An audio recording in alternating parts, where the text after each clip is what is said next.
ঘরের দরজা খোলা রেখে ঘুমালে পড়তেও পারেন এইরকম বিপদে। আর আপনারাও যখন যে কারো ঘরে প্রবেশ করতে গেলে অন্তপক্ষে হয় ঘরের দরজায় নক করুন, নইলে কলিং বেল চাপুন। তাহলে আর এইরকম বিপদে কাউকে পড়তে হবে না। দেখেন, পাশের রুমের ভাড়াটিয়া সে এসেছে এই রুমে। কিন্তু এসেই দেখতেছে যে এই রুমের ভাবি নেই, ভাবির স্বামী শুয়ে রয়েছে। আর তাকে দেখে ওনার আর মাথা ঠিক নেই। কারণ এনার ওয়াইফ অনেক প্রশংসা করেছেন ওনার স্বামীর নামে এই ভাবির কাছে। আর এই ভাবিও তার স্বামীর প্রশংসায় পঞ্চমুখ হয়ে সুযোগের অপেক্ষায় ছিল। আজকে উনি সেই সুযোগটা পেয়ে গিয়েছে। এখন উনি দেখতেছে যে বাড়িতে আর অন্য কেউ আছে কিনা। এখন উনি অনেক খুশি। যাক, ভাবি এতদিন যে প্রশংসা করেছিল, আজকে আমি এই জিনিসটা জাস্টিফাই করব যে আসলে ভাই কিরকম পারদর্শী। আমি আপনাদের বরাবরই একটা কথা বলি, আপনাদের ঘরের যে পার্সোনাল বিষয়গুলো আছে প্লিজ কারো সাথে শেয়ার করবেন না। তাহলেই এইরকম শেয়ার করার কারণে এইরকম সমস্যায় সম্মুখীন আপনিও হতে পারেন। দেখেন, আপনি তো আপনার স্বামীর কথা শেয়ার করেছেন। কিন্তু আপনার স্বামী যে আজকে কত বড় একটা বিপদে পড়তে যাচ্ছে, এই জিনিসটা কি আপনারা একবার কল্পনা করছেন? দেখেন, আপনি যখন আপনার স্বামীর নামে প্রশংসা করেছেন, এই কথা কিন্তু উনি শোনার পরে উনার মনে একটা কৌতূহল তৈরি হয়েছে যে, যেকোনো একদিন হলেও আর যেকোনো জিনিসের বিনিময় হলেও আমি একদিন উনাকে কাছে চাই। আর এখানেও দেখেন উনি যে ঘুমিয়ে রয়েছেন উনিও জানেন না যে পাশের রুমের ভাড়াটিয়া ওনার রুমে এসেছে। আর উনাকে যখন জড়িয়ে ধরবে তারপরে দেখেন উনিও অবাক হয়ে যাবে। এই ভিডিওটা আপনারা এত পরিমাণ শেয়ার করবেন, অন্তপক্ষে এখান থেকে অনেকজনে সচেতন হবে যে ঘরের কথা কাউকে বলা যাবে না। এবং যে কারো ঘরে প্রবেশ করতে গেলে অন্তপক্ষে তাদের ঘরের দরজায় নক করুন, নইলে কলিং বেল চাপুন। তাহলে আর এই সমস্যায় কেউ পড়বেন না। আর আপনারাও কখনো ঘরের দরজা খোলা রেখে ঘুমাবেন না। তাহলে এই ধরনের সমস্যা হতে পারে। দেখেন, ভাই তো লাফ দিয়ে উঠছে, "কি ব্যাপার ভাবি?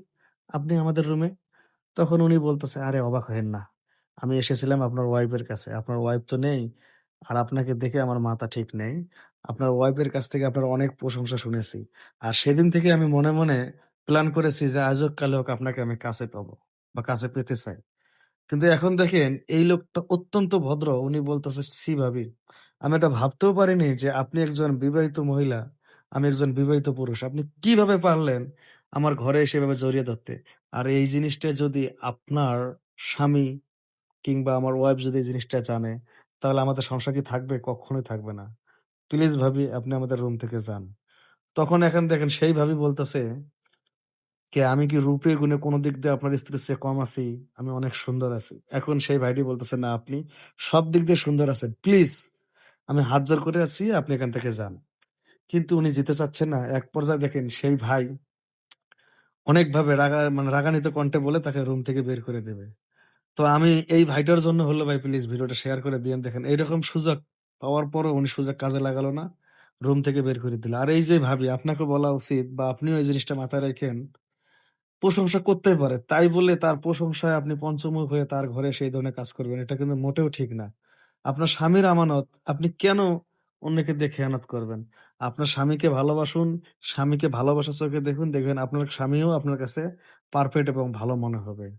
ঠিক আছে? এখন দেখেন সেইভাবে ভুল বুঝতে পেরে সে উনি বলতেছে যে, "আমি হাত জোড় করতেছি ভাই প্লিজ এটা আপনি আপনার ওয়াইফকেও বলবেন না, এমনকি আমার স্বামীকেও বলবেন না। আমি জীবনে আর এই ধরনের কাজ করব না।" যাক ভাই, এই আপু ভুল বুঝতে পেরেছে। কিন্তু আপনারা কখনোই কারো ঘরে ঢুকতে গেলে অন্ততপক্ষে অনুমতি নেবেন এবং ঘরের দরজা খোলা রেখে কখনো ঘুমাবেন না এবং আপনার স্বামী বা স্ত্রীর প্রশংসা কারো সাথে এরকমভাবে করবেন না। তাহলে এরকম বিপদে পড়তে পারবেন। এই ভিডিওটা যদি ভালো লাগে ভাই প্লিজ ভিডিওটা শেয়ার দিয়েন ভাই। আর এই ভিডিওটা কিন্তু বানানো হয়েছে শুধুমাত্র সচেতনমূলক।